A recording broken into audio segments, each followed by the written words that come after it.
name's Amy. I'm a local indie poet here in Charlotte. Have 2 poetry books out right now. I'm not reading from either of those tonight. I'm actually reading some new poetry for you all. So I have three for tonight. My first is titled Fragments of What Was. My heart exposed, cracked wide open, a mosaic of memory. Shards of something sacred that once felt whole. These are the fragments of what was.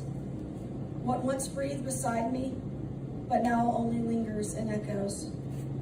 I try to gather them, these splinters of before, but they cut, sharp with the knowing that some things can never be again. Choking back tears feels foreign now, as if I no longer remember how to fold pain into silence. You were just here though, weren't you? Still echoes down the hallway. Your warmth still haunts the empty chair. And yet, you are gone. And I am frozen, caught between yesterday's breath and today's ache. Gone are the days when innocence wrapped me like a second skin. And in its place, a field of a million forgot-me-nots. Each one a prayer I never got to say. The air itself feels heavier now. Every inhale burns, scraping past grief lodged in my ribs. I gasp, but not for rescue, but for remembering for the chance to stand in sunlight and feel something other than absence. Healing comes slow, not in grand waves, but in flickers. The warmth of a sunrise through half-closed blinds. The brush of wind on a tear-stained cheek. The quiet understanding that even broken hearts still beat. And so I gather these fragments, not to fix, but to carry. For they are mine, proof that I have loved, proof that I still do. And the light, it is my witness.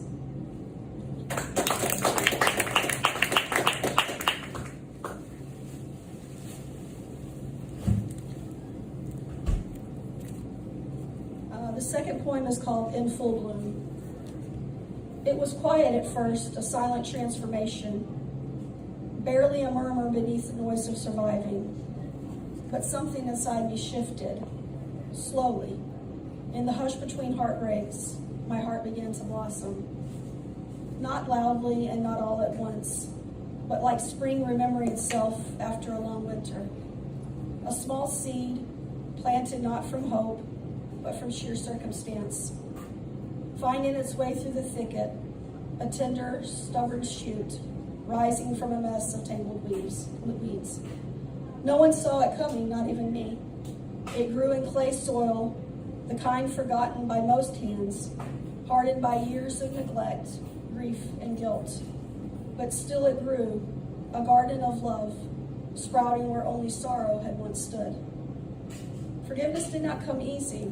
There was steel behind my blue eyes, walls mortared with memory. I held on to anger because it was safer than breaking open. But even steel rusts in the presence of grace, and little by little, my resistance gave way. My fists unclenched, my walls softened. My soul, long starved, opened its palms. And love, wild, unrelenting love, poured in. Not as a rescue, but as a reminder. Not as lightning, but as light. And a field bloomed, not just from beauty, but from battle.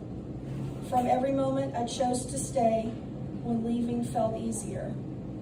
A sacred meadow opened before me, not in some far-off place, but here within my ribs. And this is what healing looks like. It is not a perfect thing, but I am alive. It's not effortless, but it is earned. I am not who I once was. I am not who they said I would be. I am instead a garden growing wild from ruin, but I am in full bloom.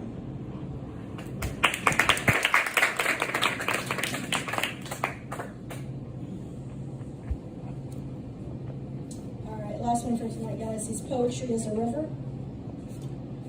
Poetry is a river, and it moves through me, without asking, carving paths where silence once lived. It slips past defenses with ancient grace, smoothing the jagged edges of memory, filling the hollows left by ache.